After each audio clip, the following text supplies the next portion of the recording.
Welcome to the Big Tech Gut Check here on Scrolling to Death. This is a weekly update for parents on all things social media and big tech. We're going to start with AI today. And a few weeks ago, President Trump issued an executive order to advance AI education for American youth. This order claims that AI education in kindergarten through grade 12 is critical because the U.S. needs to develop an AI-ready workforce and the next generation of American AI innovators. The order says we should integrate the fundamentals of AI into all subject areas. This order immediately triggered concern across educators and online safety advocates, being that AI is unregulated. It comes with major data privacy issues, and concerning AI interactions have been dominating the headlines lately. AI tools targeted to kids like Meta AI and Replica and Snapchat's My AI, Character AI, have been shown to have sexual interactions with minors, even suicide-themed conversations.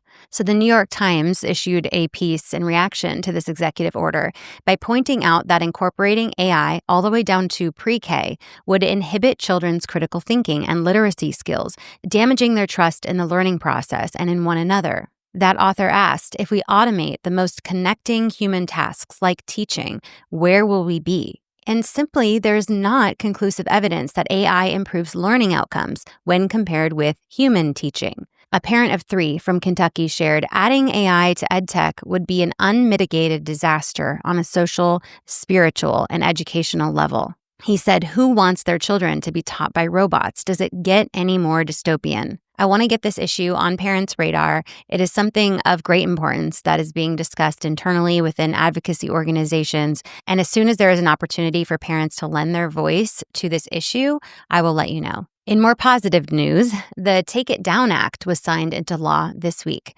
This law makes it illegal for a person to knowingly publish or threaten to publish non-consensual intimate imagery. This includes AI-generated imagery on social media or other websites. And perhaps most importantly, it requires the websites and the social media platforms to take down this imagery, including deepfake pornographic images generated by AI, within 48 hours of being notified. This is a huge win for protecting Americans' children online and holding platforms accountable for their role in distributing and promoting the abuse and exploitation of children. But this is just one law of many that needs to pass in order to fully protect our children online. We need to keep this momentum going. Today, I am interviewing a legislative expert named Rick Lane to educate parents on what other bills are out there and what we can do to support them. Keep an eye out for that on the Scrolling to Death podcast as soon as possible. I want to touch on Snapchat briefly. So I've set up a couple of test accounts on Snapchat as teenagers, only to find horrific content pushed to me within minutes. I tried a third time this week, and it seems to have gotten worse. Within 2 minutes, I was getting served drug content, like telling me what the best vape flavors are. Within 5 minutes, the sexual content started, which included bestiality videos, several videos with used condoms, and it culminated with a video from inside of a strip club.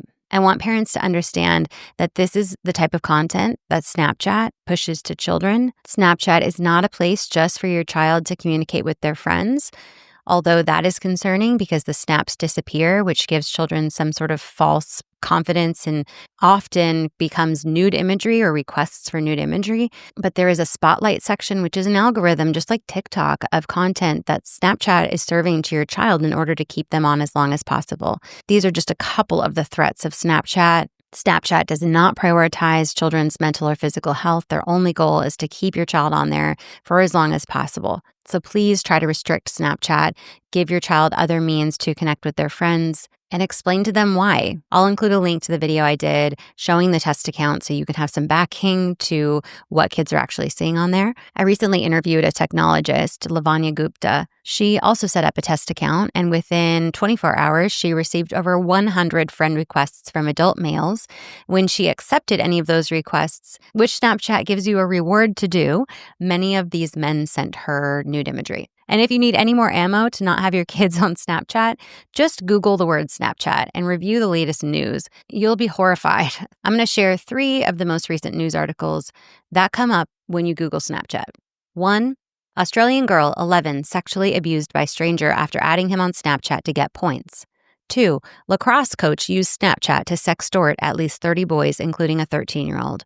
3, New York high school teacher posed as a teen on Snapchat to solicit explicit material from minors. Like I said, try not to let your kid on Snapchat, but many of you have asked me, how do we ban this app? Well, on one hand, many families have taken legal action and sued Snapchat, trying to influence the app to be safer for children, trying to force them to be safer. We're also working on online safety bills like the Kids Online Safety Act, which will force Snapchat to not push harmful content and people to children. And there will be more direct action efforts coming soon, so stay tuned to my podcast and social media feeds for updates. Next, let's touch on TikTok briefly. They're trying real hard to make us think it's safe on there for kids. Back in March, TikTok announced their family pairing, which allows parents to see who their teen is following on TikTok, who follows them, along with accounts their teen has blocked. And at that time, they also released an in-app meditation feature designed to help teens wind down after 10 p.m. So if your child is under 16 and has listed their real birthday and is using TikTok after 10 p.m., their For You feed will be interrupted with this wind down feature. The teen can then exit the feature and a second reminder will come up, which this teen can also ignore. So last week, TikTok announced they're bringing this meditation feature to the entire community, including adults.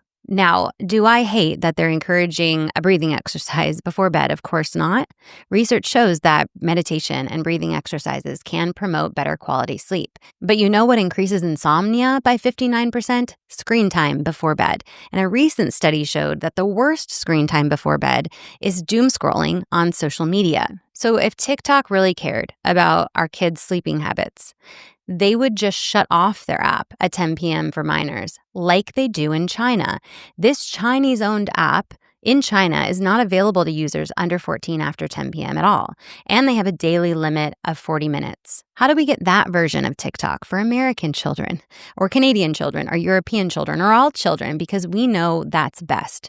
And TikTok knows that it's best, but it's just not good for their profit margins. Last update for this week is an overview of the DEA 2025 National Drug Threat Assessment. It's 74 pages long, but I plucked out the things that parents need to know, especially if your child is using social media. I'm going to include a link to the full assessment if you're interested in reviewing it. It's actually really fascinating and scary to learn how drugs like fentanyl make it into the hands of our kids. So to overview, Mexican cartels, along with the help of Latin America and China, continue to produce, traffic, and distribute drugs like fentanyl and meth into the United States. In the 12-month period ending in October 2024, 84,076 Americans died from a drug overdose or poisoning. This is actually a 25% decline from the same period a year before, but this number is still way too high. And the biggest worry is fentanyl, which is being pressed into pills resembling legitimate medications and presented to the customers as a prescription pill like Percocet, oxycodone, or Adderall. So in 2024, the average fentanyl pill contained 1.94 milligrams of fentanyl, and a deadly dose is 2 milligrams. 50% of these pills seized by the DEA were lethal, so had over that 2 milligrams of fentanyl. The cartels, the Mexican cartels, have a web of illicit wholesalers in every U.S. state, and these people use social media and encrypted messaging apps to advertise and sell the products, also to recruit drug dealers. When I spoke with the DEA contact from New York, he told me that when a child dies from fentanyl, Snapchat specifically is almost always involved, but I hear a lot about fentanyl being sold on Instagram and TikTok and even YouTube.